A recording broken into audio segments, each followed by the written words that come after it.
O apito final é o tema do Prós e Contras desta noite. Chegou a hora de ouvirmos a opinião do Secretário de Estado do Desporto, Dr. Laurentino Dias, que está em direto da Secretaria de Estado do Desporto. Muito boa noite, Dr. Boa noite. Espero que me esteja a ouvir em boas condições. Estamos, como o senhor sabe e deve ter ouvido na primeira parte, a debater o resultado apresentado pela Comissão Disciplinar da Liga, este apito final. É verdade que estas instituições desportivas e os próprios clubes organizam e participam nos campeonatos e nas ligas de futebol por mandato do próprio Estado, com a supervisão do próprio Estado que está por trás. Os clubes são, inclusivamente, assim como estas instituições de utilidade pública e, portanto, o Estado tem aqui um papel ainda de retaguarda e sobre tudo isto, embora, obviamente, com toda a autonomia que estas instituições devem ter. Como é que o senhor olha para este resultado do apito dourado? O que é que ele vai influenciar o futebol nacional? Apito final, o apito dourado é outra coisa, está nos tribunais.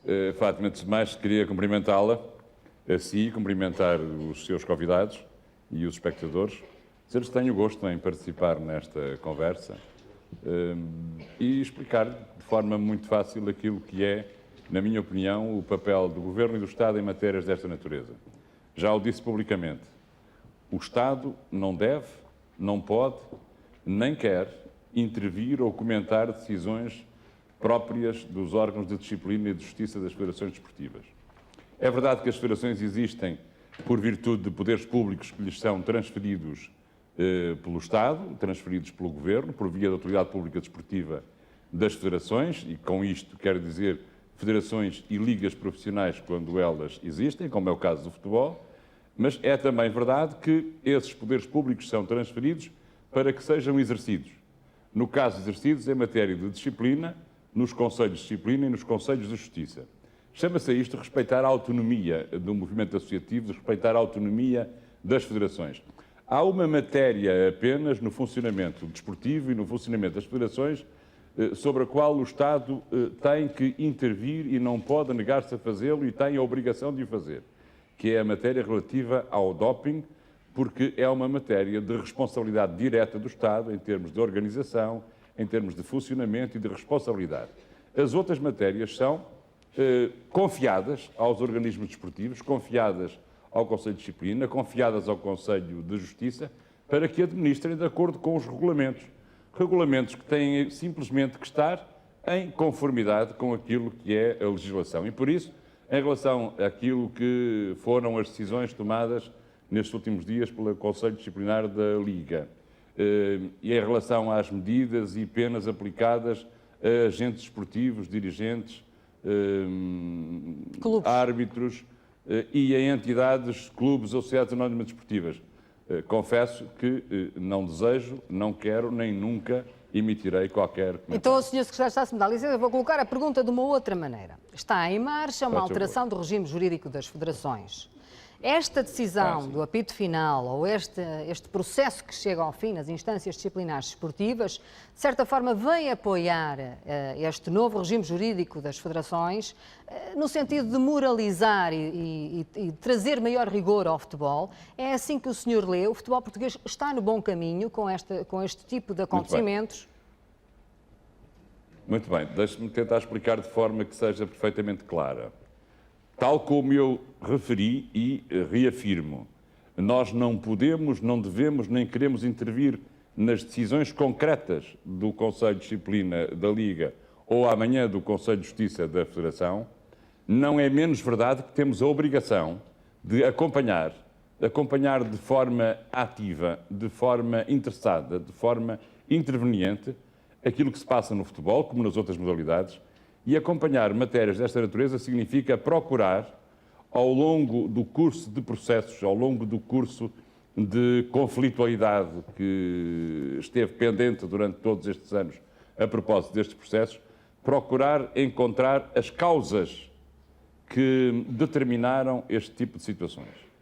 Encontrar essas causas significa para nós a obrigação de procurar meios para combater essas causas de forma a que estas situações não voltem a acontecer. Dou-lhe 2 ou 3 exemplos, e já que falou do Conselho Nacional do Desporto, tem mesmo aí na sala, como convidados, 2 membros do Conselho Nacional do Desporto que poderão confirmar e conferir aquilo que vou dizer. Na proposta que temos do regime jurídico das federações desportivas, que apresentámos em dezembro, que foi discutida largamente por todos os intervenientes, também pela Federação de Futebol, também pela Liga de Futebol e por outros sindicatos de jogadores, árbitros e todos os membros do Conselho Nacional do Desporto, há algumas propostas, das quais desde o princípio dissemos que não abdicaríamos e que, a nosso ver, combatem nas causas algumas das questões que se apresentam perante os olhos de todos neste tipo de processos. Uma, por exemplo, vamos, no novo regime jurídico, pôr fim às Assembleias Gerais da Federação Portuguesa de Futebol por representação. Vamos querer que nas Assembleias Gerais estejam presentes exatamente aqueles que têm responsabilidades no futebol. Os dirigentes, os clubes, os jogadores, os árbitros, os técnicos, e não há alguém que os represente. É bom que acabe o jogo de sombras em que tudo funciona desde há muitos anos e que aqueles que têm a obrigação de elaborar regulamentos e cumprir regulamentos sejam aqueles que nas Assembleias Gerais decidem sobre esses mesmos regulamentos. Se quer um outro exemplo, para combater o estado em que o nosso futebol tem vivido, limitação de mandatos. Importa que haja um tempo para cumprir mandatos, para cumprir programas, para cumprir objetivos, mas que esse tempo tenha um limite. E nós temos essa proposta no regime jurídico para que haja um limite de mandatos para os exercícios executivos. Quer um outro exemplo? As questões de arbitragem que estão no centro destes processos de apito, chama-se dourado ao final. Um dos problemas, porventura o problema central, é o de as nomeações dos árbitros serem também, ao mesmo tempo, efetuadas por aqueles que avaliam depois o trabalho subsequente. Na nossa proposta diz-se de forma clara que a arbitragem tem que ter duas secções completamente independentes. Uma secção para fazer as nomeações dos árbitros e outra secção para fazer as avaliações dos árbitros, separando de facto estas duas obrigações, estas duas exigências, de forma a que se possa aqui introduzir um muro que significa transparência, que significa não correspondência numa mesma pessoa ou no mesmo conjunto de pessoas de duas iniciativas ou de duas atividades que são profundamente diferentes. A propósito do que está a dizer sobre a nomeação dos árbitros, há pouco o Dr. Dias da Cunha disse aqui que em 2005 lhe entregou um manifesto onde também propunha alguma coisa de uma autonomia maior para a arbitragem. E que o senhor nestes últimos dias não se inspirou em nada, no fundo, nesse manifesto para fazer esta alteração do regime jurídico das federações. O senhor como é que responde a esse comentário? Eu respondo. Isto vai ser um monólogo do seu secretário de Estado ou vai entrar em... Deixe terminar o secretário de Estado para explicar. Não, com o Dr. Dias da Cunha eu tive muitos diálogos e tenho muito gosto em tê-lo aqui de novo. Mas queria lembrar-lhe o seguinte: eu tenho bem presente o tempo em que o Dr. Dias da Cunha fez o favor de me entregar a mim, como entregou às outras forças políticas, um documento a que chamou de manifesto e que ultimamente falou nele. E tenho de memória que esse manifesto tem fundamentalmente três questões. A primeira das questões de que esse manifesto fala é a questão arbitragem. Diz-se nesse manifesto que a arbitragem deve ser fora das estruturas da Federação e da Liga.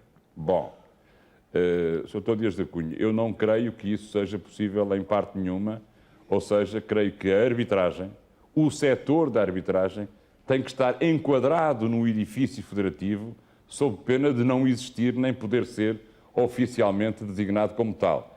Estar na estrutura federativa não quer dizer que seja dependente da estrutura federativa. Deve ser independente, mas enquadrado na estrutura federativa. A outra questão que nesse mesmo manifesto, a propósito da arbitragem, se falava, e o Dr. Dias da Cunha acentuava, era esta que eu acabei de referir. Têm que ser diferentes as pessoas que nomeiam das pessoas que avaliam. Isso está consagrado neste regime jurídico das federações. Doutor, eu vou agradecer-lhe, mas eu vou mantê-lo no satélite. Tenho o satélite. Fátima, dá-me licença só de acabar esta nota, porque o manifesto do Dias da Cunha falava de três questões essenciais. Esta que acabei de referir. A segunda era a proposta de um plano de contabilidade para a avaliação e acompanhamento dos orçamentos e da execução orçamental dos clubes. E sabem os 2 membros do Conselho Nacional do Desporto que estão aí junto de si, que desde o ano passado eu fiz entrega no Conselho Nacional do Desporto de um documento onde são apresentadas, discutidas e propostas as soluções e a reflexão necessária sobre a viabilidade financeira das ligas de profissionais, sejam elas de futebol, de handebol e de basquetebol. Ou seja, eu estou a dar, em nome do Governo, passos sérios, serenos e sérios, sem entrar em discussões nas quais jamais cometerei a distração de meter o Governo, mas a dar passos sérios para que as questões do futebol sejam tratadas de forma séria e sejam encontradas soluções. Eu conheço, respeito e tenho muito respeito pela generosidade e pela disponibilidade do Dr. Dias da Cunha e creio que ele, se acompanhar aquilo que nós estamos a fazer no Conselho Nacional do Desporto e se acompanhar e ler o texto do regime jurídico das associações desportivas, verificará que as suas preocupações com maior ou menor grau de intensidade estão recolhidas nesses documentos. Sr. Secretário de Estado, vamos ter direto consigo satélite até ao final da segunda parte. Se for possível, aí voltaremos. Dr. Dias da Cunha, serve-lhe esta apreciação que acaba de fazer o Secretário de Estado de que a arbitragem não era possível sair do enquadramento da Liga, mas nas outras 2 partes, nos outros 2 pontos... O Sr. Secretário de Estado continua a ouvir-nos? Com certeza que sim. Tem ligação? Ótimo.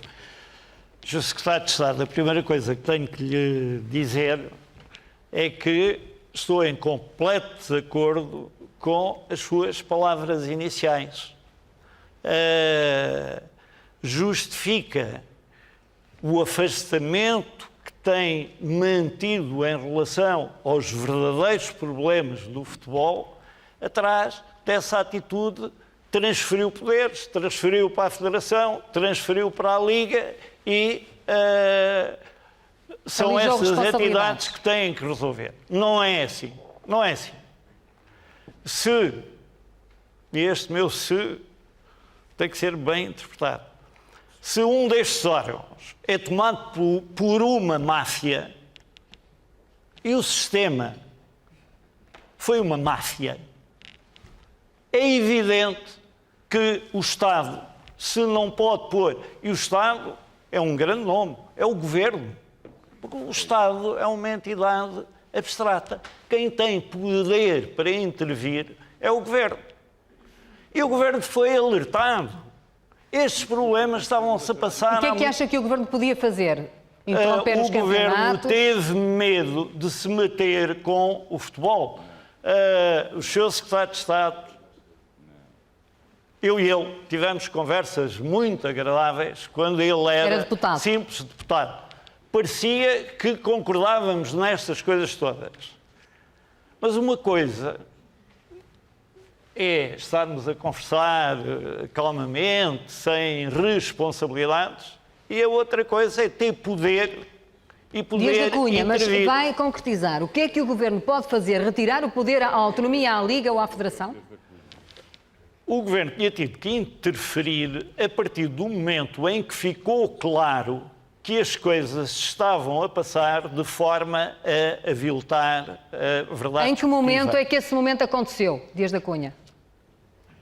Quando é que a verdade esportiva foi aviltada? Para mim, a partir do momento em que o livro do Marinho Neves foi publicado, estava tudo clarinho. Na década de 90. O beabá, para mim, foi com ele que eu aprendi. Mas eu gostava de dizer outra coisa. Os problemas de fundo do futebol não têm a ver apenas com a arbitragem. Regozijo com aquilo que o Sr. Secretário de Estado acabou de dizer em relação ao que está neste momento em construção, em jogo. A separação em relação à arbitragem entre a gestão do trabalho da arbitragem do outro aspecto, já é importante, que é a avaliação. É muito importante, saúde, fico muito contente. Enfim, o fim da representação, a limitação de mandatos, isso não me diz rigorosamente nada. Outro aspecto extremamente importante do manifesto, podemos depois falar numa outra altura, tem a ver com a saúde das finanças dos clubes, a saúde financeira dos clubes. Nós não podemos continuar a viver de olhos fechados, com a maioria dos clubes a viverem para além das suas possibilidades. Aí está uma boa questão. Porque a economia portuguesa Aí está uma boa questão. não Se me dá permite. licença, Sr. Secretário de Estado Laurentino Dias, até porque está também aqui, daqui a pouco ele vai falar, Joaquim Evangelista, do Sindicato de Jogadores de Futebol. Foi publicado esta semana, através do sindicato, os clubes que têm salários em atraso. Apenas 2 clubes, o Porto e o Benfica, têm os salários em dia, segundo Joaquim Evangelista. Os outros não pagam, pelo menos, até ao dia 5 do mês. Como é que o senhor, enquanto governo, olha para esta situação financeira débil dos clubes e da própria Liga, não é? Em que não há dinheiro para pagar, pelo menos atempadamente, aos jogadores. A questão dos salários em atraso que o Sindicato dos Jogadores vem alertando não é uma questão da época 2007-2008, é uma questão que vem do passado, infelizmente. É uma questão repetida, época após época, porque, e isso, dizendo isto, não estou a dizer mais do que aquilo que todos os dirigentes dizem ano após ano, em Portugal os clubes estão mal habituados e vivem acima das suas possibilidades. Vivem como se nós estivéssemos num país que tem um futebol com desenvolvimento da Inglaterra, ou da Itália, ou da Espanha, ou da França, e não temos. Pagam altos salários, não abrem falência. Da nossa economia, à medida da nossa economia. E, portanto, progressivamente, creio que os clubes estão a entender que têm que modificar a sua política no que respeita aos valores salariais pagos aos seus jogadores. Porquê que o senhor, sabendo que esta situação existe, não há uma intervenção? Há pouco o Dias da Cunha referiu que os governos, nem sequer estaria a referir-se ao seu, deveriam ter intervido em determinada altura quando se percebeu que a situação, que havia uma espécie de uma máfia, segundo a expressão dele, no futebol. Permita-me que lhe responda começando com uma pergunta. Permita-me que responda começando com uma pergunta. O Estado ou o Governo pode impedir os clubes de fazerem contratos milionários com os seus jogadores e técnicos? Pode. Não pode. Pode. Agora, com legislação adequada. Pode. Sr. Dias da Cunha, dá-me licença. O Estado não pode intervir naquilo que é a negociação privada entre clubes. O Estado nunca podia com dizer... Com legislação adequada, está a dizer Dias da Cunha. Dá-me licença. Eu posso acabar a minha explicação? Com certeza, faz favor. O Estado nunca podia, não podia, o Sr. Dias da Cunha não aceitaria que o Estado dissesse ao Presidente do Sporting: o senhor só pode fazer contratos com os jogadores até ao montante de X ou com o seu treinador até ao montante de Y. Agora, o que o Estado pode e deve fazer é aquilo que fez em 2000 e que vai ter que fazer rapidamente, que é o de estabelecer os parâmetros de funcionamento das ligas profissionais e o respectivo modelo de sustentação financeira e o modelo de controle e acompanhamento do cumprimento e da execução dos orçamentos dos clubes. Isso pode e deve fazer. E o Estado tem capacidade para fazer esse acompanhamento, Sr. Secretário de Estado? Fê-lo no início das ligas profissionais e deve voltar a fazê-lo. Repito, Fátima, em nome pessoal e em nome do Governo, não foram estas últimas notícias que nos chamaram a atenção para este problema. Em dezembro passado, estão aí 2 membros do Conselho Nacional do Desporto, que é um órgão da maior importância para o desporto nacional, receberam de mim, receberam do Governo, um documento onde se propõe e solicita uma discussão, uma reflexão e a tomada de posição quanto ao modelo de funcionamento das ligas profissionais em Portugal. Esse documento até está aqui na mesa. Tem o António Quanto à sua sustentação financeira, quanto à execução orçamental dos clubes e sociedades anónimas desportivas, quanto ao controle dessa execução orçamental. Devo dizer que no próximo dia 20 está marcada uma reunião do Conselho para discutir e tomar decisões e pareceres justamente sobre essa matéria. Isto quer dizer que nós não estamos à espera que estas coisas aconteçam, porque elas não são nenhuma novidade para nós. Só que tivemos, primeiro, uma lei de base da atividade física e do desporto que preparámos e que foi aprovada no Parlamento. Segundo, o regime jurídico das federações, que está em fase final. E agora estamos na fase de olhar em concreto e objetivamente para estas várias questões. Porque esta questão, como todos os que me disse, é fundamental. Muito bem. Fundamental que os parâmetros de funcionamento Laurentino Dias, das dê-me ligas licença de dar aqui a profissionais... palavra a Dias da Cunha. Dias da Cunha. Mais uma vez, tenho imensa pena, mas tenho que estar em desacordo com o Sr. Secretário de Estado em relação ao fundamental. Diz, o Governo não... Deixemos o Estado. O Governo não pode intervir em relação ao limite... salários milionários. Não é assim. Não poderá intervir em relação a um contrato em concreto, mas pode.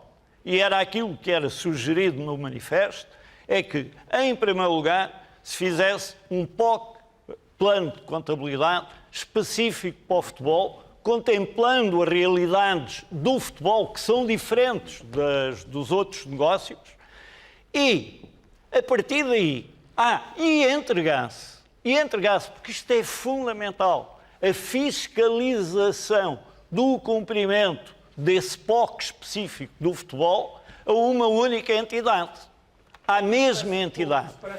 A partir daí, a partir daí, era conhecida a realidade concreta de cada clube, porque eu não estou a pedir medidas para o clube A, para o clube B, para o clube C. Exatamente. Não.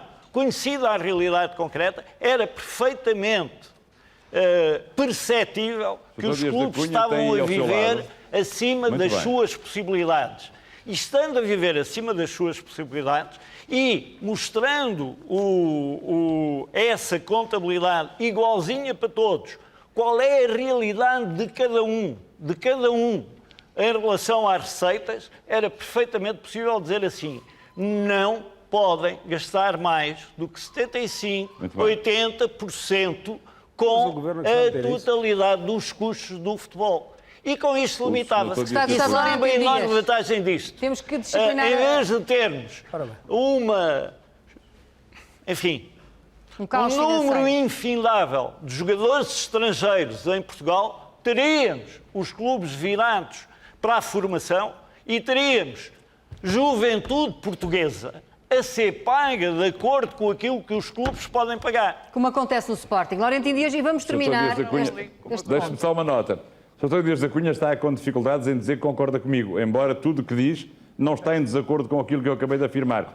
E tem, aliás, aí ao seu lado, dois membros do Conselho Nacional de Desporto, o Cunha Leal e o Dr. António Sérgio, que dir-lhe-ão certamente que as suas preocupações são praticamente as preocupações que eu coloquei no documento que está em reflexão no Conselho Nacional. Muito bem. Muito obrigada aos dois. Eu vou voltar a este tema, Joaquim Evangelista, sobre os salários em atraso do futebol. Permite de duas ou três notas. O pito final agora aguarda, que eu depois volto sobre lá. isto que está sobre os salários falar. em atraso apenas. Eu acho que há figuras incontornáveis no futebol português. O Presidente da Liga, o Presidente da Federação e os dirigentes dos clubes. E uns por omissão, outros por ação, são responsáveis pelo estado em que está o futebol português. São estes os responsáveis do futebol português. O Major Valentino Loureiro é uma figura que me é querida, à maioria dos portugueses. Os jogadores fazem referências positivas. É de facto uma pessoa que, através da palavra, do trato simples, da resolução, do seu voluntarismo, tenta resolver os problemas. E sem querer, dessa forma, vai ganhando um protagonismo que depois é uma consequência e é vítima desse mesmo protagonismo. E este é o problema do futebol português. Há um facilitismo em contactar o poder desportivo e político. Aliás, veja-se esta relação promíscua. O Sr. Major é Presidente da Câmara e é Presidente da Assembleia Geral da Federação. O Dr. Hermínio Loureiro é deputado e é da Liga. O Dr. Hermínio Loureiro é Presidente da Liga e deputado. Obviamente que isto tem consequências no plano desportivo e no plano político. E enquanto não formos capazes de acabar com esta promiscuidade, e obviamente que o Sr. Secretário de Estado tem razão com a limitação dos mandatos, porque vai, obviamente, restringir este tipo de influências. O manifesto, com o devido respeito, o manifesto é um sinal de incapacidade dos dirigentes. Nós temos que ser honestos. O manifesto não é um sinal positivo. O manifesto é um sinal de impotência que, na altura, o Presidente do Sporting e outros revelaram para se autorregular. Ou seja, foram incapazes, os dirigentes do futebol português são incapazes de criar regras e foram ao Estado para que intervisse em Espanha. Isso não lhe basta para perceber que se não deve deixar aos dirigentes a regulamentação de futebol. Essa incapacidade. Não, mas o problema não é... Agora, não admito, é que sem discussão das ideias do manifesto, venha dizer que o manifesto é uma confissão de incapacidade. Olha, é minha, pessoal. Tenho a maior das penas. Fátima, estava eu a dizer Espera aí. Antes dos salários terminar, entrados. justiça termina. Portanto, estava eu a dizer que o manifesto é claramente uma incapacidade demonstrada por estes dirigentes de criar regulamentos à medida da atividade que eles próprios gerem. E, portanto, eu acho que eles próprios podem fazer a mudança de mentalidades. Falou-se na legislação. O doutor Dias Ferreira está convencido... Dias Ferreira vem aí, mas ainda não chegou. Está convencido que se altera este comportamento por decreto. Não altera. É preciso alterá-lo através de uma mudança de mentalidades. E nós temos os mesmos dirigentes há 20 e 30 anos. Muito bem. A questão dos salários em atraso. Perdeu a oportunidade de falar dos salários em atraso. Espera aí, agora eu tenho que continuar, porque há mais pessoas para ouvir. Padre Júlio Carrara, eu vou voltar ao Boa Vista, porque é, digamos que, o crucificado, como aqui há pouco foi dito, é o clube que desta divisão é o mais penalizado, é o que leva à punição mais forte. O senhor é um adepto de coração, embora seja um italiano, mas que vive na zona da Boa Vista e, portanto, até muito perto do estádio há muitos anos. É uma personagem muito conhecida no seio do clube. Penso que faz parte também das instituições do clube relacionado com os mais novos, não é? Faz. Qual é o seu olhar sobre o que está a acontecer ao seu clube de toda a vida? Fátima, os meus cumprimentos por esta reunião e por tudo aquilo que foi dito hoje aqui. Eu diria quase,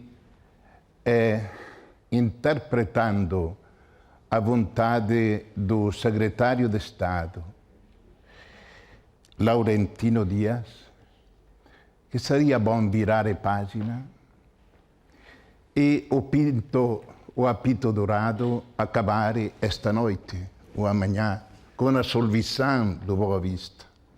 Ouvimos tantas coisas em relação aos diferentes clubes. Ouvimos também dizer em relação com os ordenados, mas no mesmo tempo também em relação árbitro, não árbitro. Há uma rua aí na paróquia que muitas vezes paravam carros e chegavam presentes para as pessoas, cumprimentavam-se e iam embora. Não porque foi descoberto, deve ser absolvido, aquele que não é descoberto irá livre. É natural que se não se pode acusar concretamente, é natural que será livre. Mas esta corrupção é bastante evidente, mas é fruto da nossa sociedade, talvez da nossa Europa. Quantos setores, quantos lugares que vivem de corrupção, de violência, de força. O esporte é, sobretudo, o futebol, é poesia, é encanto.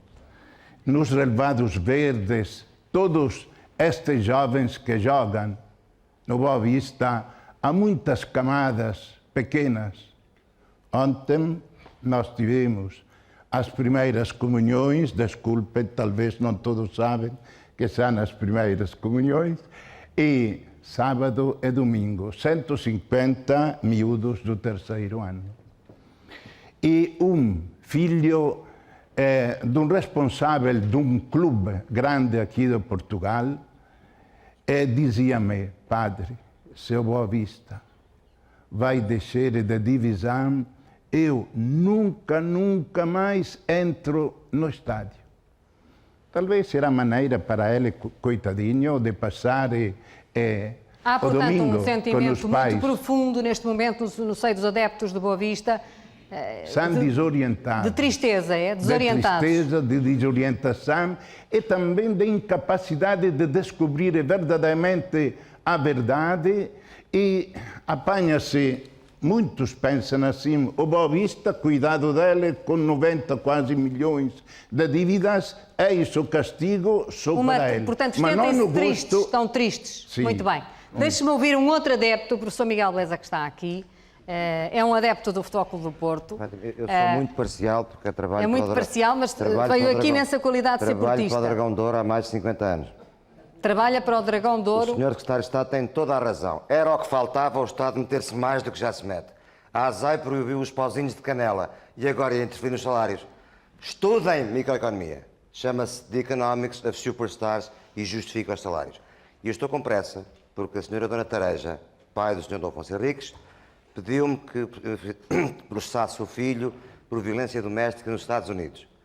E os prazos nunca prescreve, os prazos só começam a contar quando o senhor Afonso Santa Maria fizer 18 anos. Portanto, tem que ir embora. Bom, professor Miguel Beleza, como é que o senhor, portista dos Sete Costados, penso que um homem que é amigo pessoal do senhor Pinto da Costa também, Graças a Deus. como é que o senhor vê o que se está a passar no Futebol Clube do Porto, como Com muita clube, tristeza. e também com o presidente do Futebol Clube Com do Porto? muita tristeza, porque o Futebol do Porto não precisava de alguma coisa que terá cometido. Mas só é culpado uma pessoa depois de transitar em julgado o último recurso. E o Sr. Pinto da Costa é um revolucionário. Quantos empregos criou? Quantos empregos criou o Major Valentim Loureiro?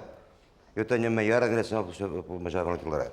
Não faria algumas coisas que ele fez, mas ele só é culpado depois de ter transitado em julgado o último recurso. O senhor sente que há aqui uma penalização destes clubes pelo facto de eles serem a Sinto, norte? há muita Alguém leu inveja. na imprensa desta semana que Em esta Portugal, penalização também se repercute no norte do país? Oh, Fátima, quem é o Estado? Get elected, diz o Presidente Sampaio. Quem é o Estado? O Estado somos nós. Quem é que paga? Quem é que paga tudo? Era o que faltava o Estado interferir na vida pessoal das pessoas. Era o que faltava. E o Sr. Dr. Dias da Cunha, se calhar não gostava que o Estado interferisse nas suas empresas. Se calhar gostava de não pagar impostos.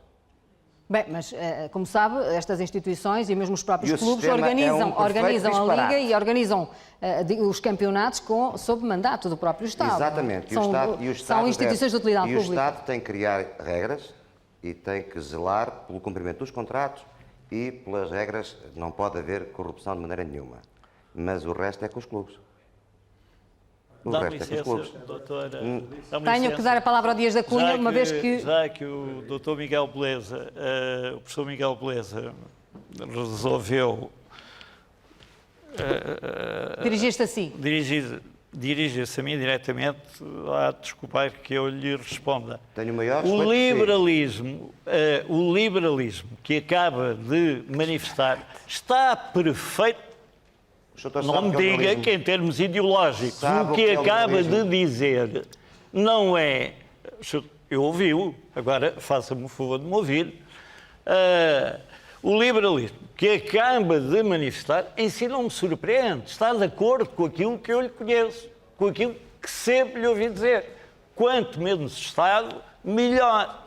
Agora que o senhor secretário de Estado se ponha na mesma atitude ideológica, porque estão os dois perfeitamente de acordo, já acho totalmente O que quer surpreendente. dizer é que este secretário de Estado é socialista, é isso? Exatamente. Agora, não há... Bom, eu sou um perigoso ser de socialista. esquerda, ser Muito de bem. esquerda, ser de direita... Percebi a mensagem. Professor Miguel Beleza, para terminar, Eu sou um perigoso socialista. o senhor é um perigoso socialista? Claro, Desde quando? desde sempre. Quanto mais incapaz, mais se pede a intervenção do Estado. Muito obrigada, Sr. Professor Miguel Beleza. António Sérgio, sobre aquilo que foi dito aqui... Mais nada, várias coisas. Há muitas coisas a dizer, Faz porque favor. já estamos tanto tempo que não temos a palavra, que é o seguinte. Em primeiro lugar, há que não dramatizar. O Milan desceu de divisão.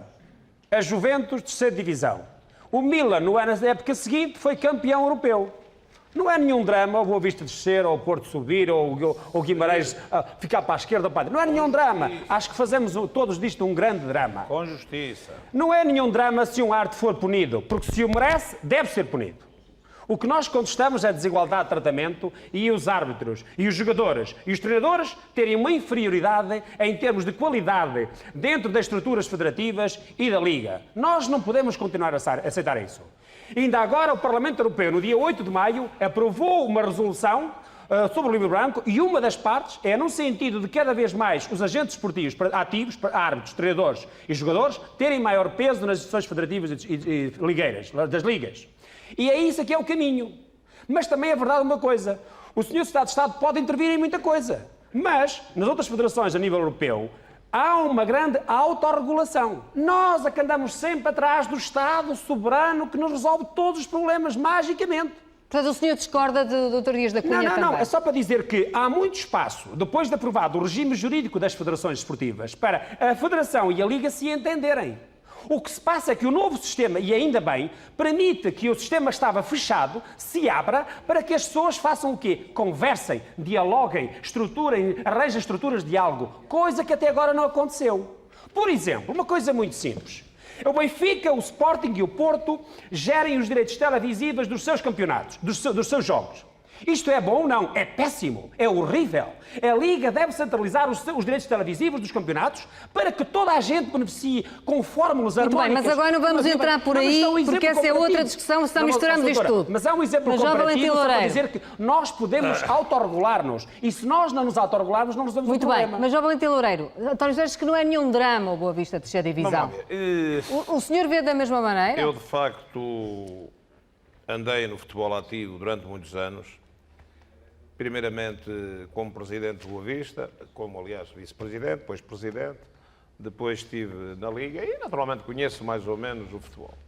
E recordo-me de em 1989 os clubes não terem praticamente contabilidade organizada, registarem os seus jogadores como ganhando 60 ou 70 contos por mês naquela altura. Também não pagavam segurança social como pagam hoje. Portanto, era a situação... Não, atenção, agora não é assim. Era a situação que existia. Negociei na altura, eu e outros colegas do futebol, de outros clubes, com o então ministro... Sr. Major, vamos... Espera, eu digo-lhe já. Não vale a pena agora fazermos também toda a história do passado, porque isso não... O Miguel Cadilho, e com o então secretário de Estado, Oliveira Costa, que devia realmente regulamentar-se tudo, que a profissão de jogador de futebol era considerada uma profissão de desgaste rápido, porque eles acabam cedo a sua atividade. E o governo de então, do Miguel Cadilho, concedia que se pagasse o IRS com base num terço do salário. Primeiro era um quinto, durante a primeira época. Muito bem, mas nós essa matéria sabemos. Primeiro era um quinto. Na segunda época era um quarto. E depois era um terço e assim ficaria. Veio a doutora Manuela Ferreira Leite, acabou com isso e hoje, e naturalmente do ponto de vista legal, enfim, público, social, ninguém aceita que o jogador, ganhando muito, pague pouco de impostos, mas a verdade é que tudo isso se refletiu nos próprios clubes. Porquê? Porque os jogadores tinham os contratos negociados na base de salários líquidos. E, portanto, hoje os jogadores pagam, como qualquer cidadão, mas eles têm salários normalmente elevados, 42% de IRS. Por outro lado, na Segurança Social também pagam. Bem, e isto inflacionou muito os salários. E, portanto, os governos, eu estou a dizer quem é que furou pela primeira vez aquilo que vigorava, que era pagar sobre um terço, foi a então Ministra Manuela Ferreira Leite, Ministra das Finanças. Pronto, muito bem, está esclarecido. Não, mas esse não era o tema do programa. Não é, é um tema porque isso foi afetar a gestão equilibrada que os clubes tinham. Muito bem, tenho mais dois convidados, José Guilherme Aguiar, José Eugênio Dias Ferreira, que acabam de chegar. Vem em qualidades institucionais, o José Guilherme Aguiar também é membro do Conselho Nacional de Desporto e é o autor dos regulamentos que estiveram na base destas punições. É o legislador. E o José Eugênio Dias Ferreira é o presidente da Liga Não Profissional de Futebol. Começo por si, José Eugênio Dias Ferreira. Foi aqui dito por quase todos os intervenientes, creio que ninguém discordou disso, até o Marinho Neves, até o próprio Cunha Leal menos, mas também não... Deixa eu falar nessa parte. Eu já lá vou. Mas, sobretudo, Dias da Cunha, foi aqui dito que o Boa Vista... Doutora Fátima, em primeiro lugar, gostava de saudar todos e, em primeiro lugar, salvaguardar a honra da doutora Manuela Ferreira Leite, porque o Sr. Major Valentim Loureiro acaba de dizer uma coisa que não corresponde à verdade. O decreto tinha um decréscimo já que não era dela, que ao fim de uns determinados anos isso acabava. Um quinto, um quarto, um terço separado. Calhou na altura dela acabar o sistema. Mas isso não é importante. Acabar o sistema dos impostos, não é o outro. Que isso ela o outro não conseguiu acabar. Foi uma medida financeira que foi tomada. Pois, mas não foi ela. Foi incumprimento da lei que estava aplicada. Acho que foi, mas não tem mal.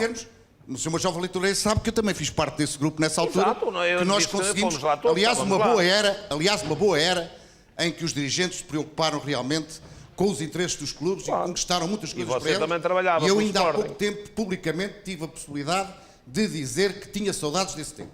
Muito bem, vamos nos remeter agora Até para eu era o tema mais do programa, novo. que é o apito final. Foi aqui dito por quase todos os intervenientes que o Boa Vista e, de certa forma, também o Major Valente Loureiro estão a ser uma espécie de bodes expiatórios na leitura que fazem destes acórdãos e destas punições do Conselho Disciplinar da Liga. Qual é a sua opinião, Soutor? A minha opinião, eu não gostaria, já o tenho dito várias vezes, em várias circunstâncias, que a minha opinião não é, nem deve ser, do ponto de vista estritamente jurídico. Por uma razão. Por deformação profissional, e não discuto processos que estão pendentes, seja nos tribunais, seja em comissões disciplinares. Mas foram É uma regra de ouro, aos jornalistas para que pudessem ser debatidos. É uma regra de justamente. ouro da minha profissão de advogado que eu, em circunstância nenhuma, posso abdicar dela e devo manter. E tenho dito uma coisa que para mim é fundamental. Não estou preocupado com as penas que forem aplicadas, não estou preocupado com o julgamento, quer que seja, de escutas telefónicas, estão ilegais, estão inconstitucionais, porque acho que isso, ao povo do futebol, chamemos-lhe assim, e a todo o povo, temos pouco interesse nisso. Isso é uma discussão jurídica que pode interessar aos juristas, mas que eu não quero emitir opinião, primeiro porque não conheço o processo em profundidade, como é que é a matéria. Sempre me interessou e sempre estive com algum recato neste processo do apito dourado, porque me interessa uma coisa, é os factos. Os factos foi aquilo que durante anos nós dizíamos nos cafés, dizíamos à boca cheia, dizia-se ao segredo dos factos como eles aconteciam. E é isso que interessa. Enquanto a maior parte das pessoas foram ver aos processos o que é que estava determinado em matéria de como é que era a corrupção, como é que se tinha provado a corrupção, eu não tive qualquer interesse. Eu tive apenas o interesse em ver se os factos eram verdadeiros ou não. Isso é que me interessa para o meu julgamento. E o que é que concluiu, doutor? O que é que concluiu? Enquanto adepto do futebol, quero saber se as regras de ética foram cumpridas. E ainda há poucos minutos disse uma coisa que para mim é absolutamente elementar. Vou-me concretizar aqui ao processo de que diz Futebol Clube do Porto, Sr. Jorge Nuno Pinto da Costa, árbitro Augusto Duarte e os respectivos fiscais de linha. E se lermos o processo nos factos, todos estão de acordo que na véspera do jogo do Porto Beira-Mar, ou nas antevésperas, o Sr. árbitro Augusto Duarte esteve em casa do Sr. Pinto da Costa. Isto está confessado por anos. E eu pergunto, isto confirma aquilo que nós sabíamos muitas vezes. As pessoas diziam-se, os encontros são no Canal Caveira, são lá em cima num restaurante, são aqui, são acolá, é em determinado sítio. Isto está provado que se fez, que aconteceu. E eu tenho o legítimo direito, como adepto do futebol e como membro do povo português, como cidadão, dizer assim, quem faz um cesto, faz um cento. Não é ético, não é normal que na véspera de um desafio de futebol, seja ele qual for, tenha interesse para a classificação. Haja esse encontro. Que haja um encontro de um árbitro em casa de situação. Doutor, deixe-me ouvir a opinião do Dr. José Guilherme Aguiar. Dr. José Guilherme Aguiar, sobre este caso preciso. E eu já lhe dou a palavra novamente. Mas é só para concluir o meu raciocínio, que é importante. Eu queria dizer o que é que as pessoas diriam se eu, na véspera de um julgamento em que sou advogado, for receber no dia anterior ou nesse dia estiver a almoçar ou jantar em casa do juiz. O que é que dizem de mim? Dr. José Guilherme Aguiar, qual é a sua opinião? Boa noite. Efetivamente, aquilo que o Dr. Dias Ferreira diz não é uma atitude correta. Discutivelmente. Isso não significa que seja um crime. A questão que nós temos que ponderar aqui é de que, seja na vida desportiva, seja na vida civil, na vida fiscal, na vida de cada um, a justiça, para que tenha credibilidade, para que acreditemos que estamos num Estado de Direito, a justiça as decisões precisam de ser justas, equilibradas, fundadas e devidamente qualificadas. Por isso, o que está em causa, o que o Dr. Dias Ferreira diz, eu também estou de acordo, não é minimamente, do ponto de vista ético e até do ponto de vista de uma competição, aceitar uma situação dessas. Agora, isso, só por si, não significa que nos permita qualificar aquele ato como de corrupção ou como de coação ou o que quer que seja. É preciso mais qualquer coisa. E é nessa perspectiva que na minha opinião, as decisões que foram agora tomadas pecam, todas elas, infelizmente, por não serem criteriosas, por não serem fundadas, por não terem factos e não saberem qualificar os factos que foram feitos a quando da feitura dos regulamentos. Nós estamos a falar de regulamentos que foram aprovados em Assembleia de Clubes. Os diplomas governamentais que saíram em 91 e agora no ano de 2007 apontam no capítulo da ética uma violação que é a corrupção, o doping e a violação. Nenhum deles fala em coação. E foram exatamente os clubes quem, no seu próprio regulamento disciplinar, introduziu um conceito que só existe no Código Penal, que é a coação. Quando alguém, por meios violentos, por meios que não sejam aceitáveis, procura fazer com que outra pessoa tenha um comportamento diferente. E vou dar um exemplo de uma situação que se passava em 95, 94, passava-se com muita frequência, que eram as chamadas invasões de terreno. Os adeptos não gostavam do trabalho do árbitro e então invadiam o terreno, ou simulavam que invadiam o terreno. O que era essa atitude? Como é que era qualificada essa atitude de coação? Coação, se o árbitro, por força desse comportamento dos adeptos, tivesse que mudar o seu próprio comportamento e o admitisse, tivesse receio, tivesse medo, ou tentativa, se o árbitro viesse dizer eles fizeram isto, mas não aconteceu nada de grave. Essa tentativa era punida com pena de derrota e a coação, quando provada, era punida com pena de divisão, como ainda é. Mas não é um crime de perigo, não é um ilícito de perigo, é um ilícito de resultado, é preciso que haja uma alteração. Muito bem, deixe-me dar a palavra a Cunha Leal. Deixe-me dar a palavra ao doutor Cunha Leal. Não, eu gostava de lhe dizer isto, vamos lá ver, e sobre esta questão. Sim.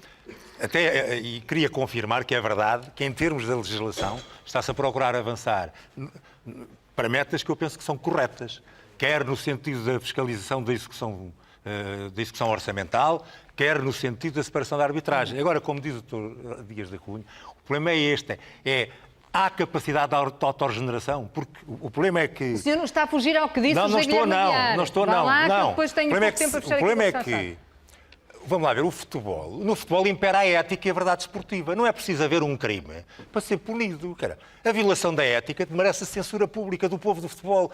Eu censuro a violação de todos os comportamentos de violação de ética, censuro. Mas as punições têm que estar de harmonia com a ilicitude. Não estou a dizer que não, mas isso é como diz o Dr. Dias Ferreira, e estou de acordo com ele. O Guilherme acabou de censurar, ele disse que fez uma censura.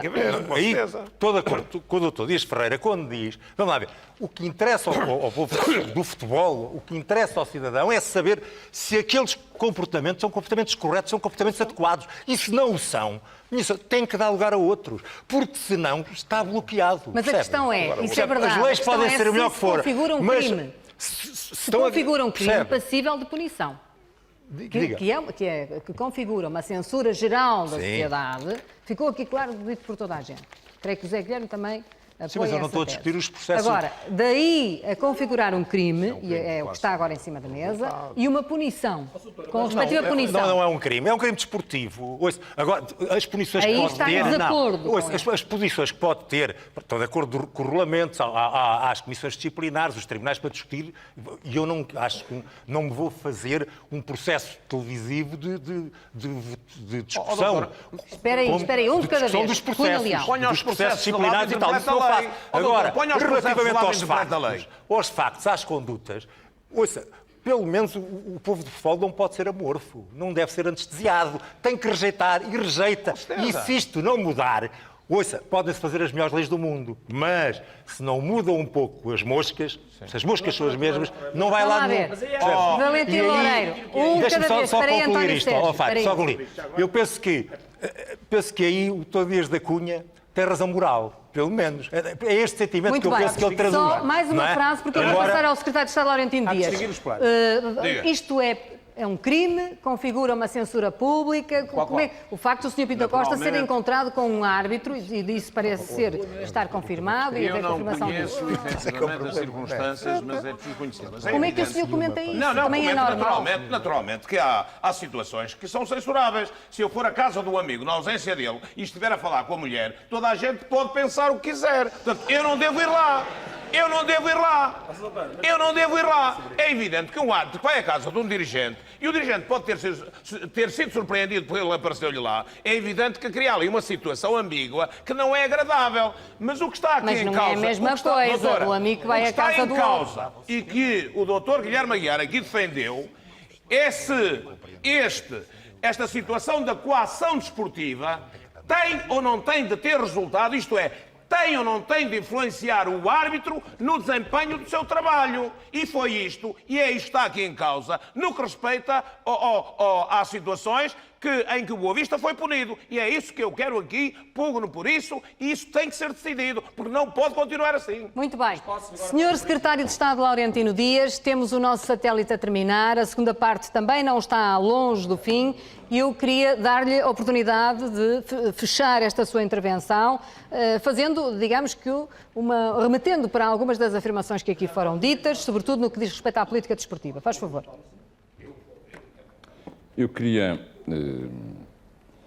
reafirmar a minha convicção de que, sendo o futebol uma área de atividade da maior importância social, da maior importância económica, da maior importância, direi, ao nível das paixões de tantos e tantos milhares ou milhões de pessoas em Portugal, o Governo não pode deixar de estar atento àquilo que se passa no fenómeno do futebol. Atento não é o mesmo que interveniente.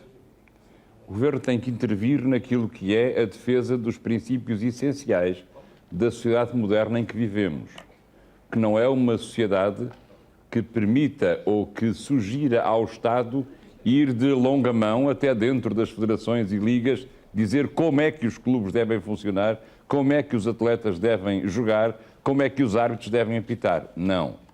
Devemos é definir o quadro de responsabilidade, e é isso que estamos a fazer, e depois exigir e fiscalizar o cumprimento desse quadro de responsabilidade no interior das federações. E eu creio que é essa a mensagem que eu gostaria de deixar em nome pessoal e do Governo, a mensagem de que temos, em relação a estas matérias, uma distância prudente, mas que é uma distância ativa em termos de intervenção. E mais, que essa intervenção não acontece por virtude do que se passou na sexta-feira, quando foram conhecidas as decisões, do que se passou na quarta-feira, quando foram informadas publicamente as situações salariais dos clubes, do que se passou hoje, quando foram entregues os recursos. Não. Isto são questões que têm anos e que nós começamos a trabalhar, a debater e a procurar soluções. Quando o Sr. Secretário de Estado diz que é atento e que acompanha, apetece-me fazer-lhe esta pergunta. O senhor soube das punições da Comissão Disciplinar da Liga antes dos jornais? Coloco-lhe assim a pergunta, porque todos nós soubemos pelos jornais. Ou também só soube pelos jornais?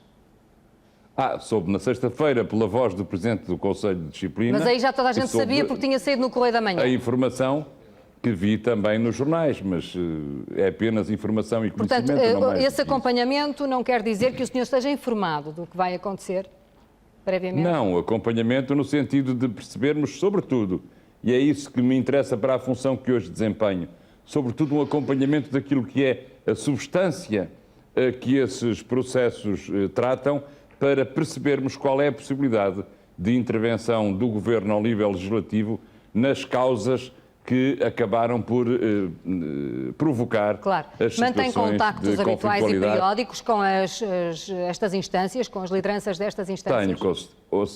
Tenho, com certeza. Devo só dar-lhe um exemplo. E agora, ainda por cima, reforçado com a presença de mais 2 membros do Conselho Nacional do Desporto. Desde dezembro até hoje, estamos em maio, o Conselho fez, salvo erro, 14 reuniões onde debatemos de forma exaustiva muitas das questões que estão aqui a ser discutidas, não ao nível da situação prática, mas ao nível do funcionamento do próprio modelo do futebol, porque é bom que não nos esqueçamos de uma coisa. O futebol profissional em Portugal tem muito poucos anos, quando comparado com o futebol profissional de outros países. Temos inúmeros jogadores portugueses, por exemplo, em Inglaterra, desde logo o primeiro deles, Cristiano Ronaldo. Há quantas dezenas de anos há futebol profissional em Inglaterra? 8 ou 9 dezenas de anos, é do princípio do século passado. Futebol profissional é organizado em ligas em Portugal há, peço desculpa pela expressão, há meia dúzia de anos, iniciou-se há uma década e meia. Estamos também a amadurecer nesta matéria. Temos muito a aprender, temos muito a adaptar, temos muito a corrigir. E o apelo que eu faço é aos dirigentes todos do futebol, aos agentes todos do futebol, para que procurem colaborar na correção daquilo que são ainda constrangimentos e dificuldades do nosso próprio modelo de funcionamento. Muito obrigada por ter estado em direto connosco. E um apelo final, permite-me, Fátima, um apelo final. Faz muito favor, simples. dá rápido. Acabaram ontem os 2 campeonatos profissionais. De hoje a 8 dias é a festa do futebol de Taça Portugal. Daqui a menos de um mês, Portugal tem um desafio da maior importância no Campeonato Europeu.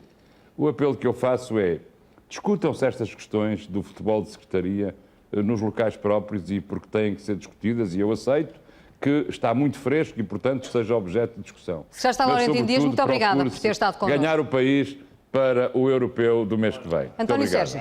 Eu queria dizer, na onda daquilo que está a dizer muitíssimo bem, que, como diz o nosso comunicado publicado ontem no site, que achamos que deve ser feita, já anda para reclamar isto há muito tempo, uma jornada de reflexão. Agora vai tudo para a área, vai tudo para casa. É a altura de fazer uma jornada de reflexão.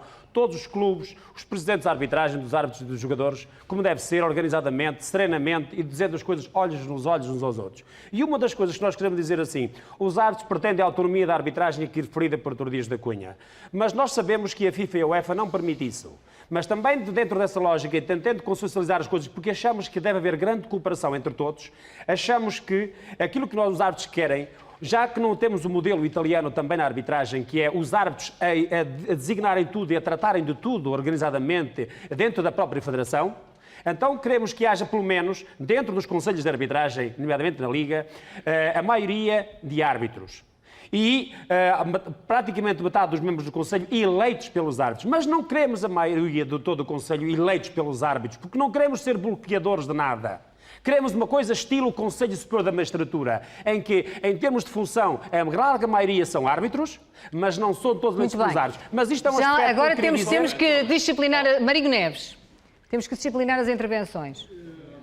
Eu vou voltar aos salários em atraso dos jogadores, porque me dói ver trabalhadores irem para casa no fim do mês sem os respectivos vencimentos. E acho que é extremamente simples resolver essa situação. Basta seguirmos o exemplo europeu. Por exemplo, a centralização dos direitos desportivos. Eu posso referir aqui que, por exemplo, a centralização dos direitos desportivos neste momento está entregue ao Livre de Esportes. O Livre de Esportes paga cerca entre 50 a 60 milhões de euros aos clubes portugueses, mas fatura 200 milhões com a venda dos direitos televisivos para Portugal e para o estrangeiro. Se a Liga centralizasse como faz todo o resto da Europa, com exceção da Espanha e Portugal, mas a Espanha já no plano mais evoluído, se centralizasse lá esses direitos desportivos, depois cada clube iria receber por ano 4, 5, 6 milhões, o Benfica, por exemplo, neste momento recebe 7 milhões e meio, a Liga ficaria com esse dinheiro e só o entregaria periodicamente aos clubes que o teriam de receber. Muito bem. Tenho que ir para intervalo. Só para fazer um breve intervalo. Só para fazer aqui uma referência entre números. Por exemplo, a Liga ficou com a centralização dos direitos esportivos da Liga Carlsberg e faturou com isso 3,2 milhões de euros. A Federação Portuguesa de Futebol, com a Taça de Portugal, que é muito mais importante que a Taça da Liga, faturou, com a venda ao Livre de Esportes, 1,35 milhões de euros. Acho que isto responde à situação. Muito bem. Vou agora fazer um curto intervalo. Quando voltarmos, vamos novamente continuar a fazer o balanço do apito final, dos resultados desta decisão do Conselho Disciplinar da Liga. Até já.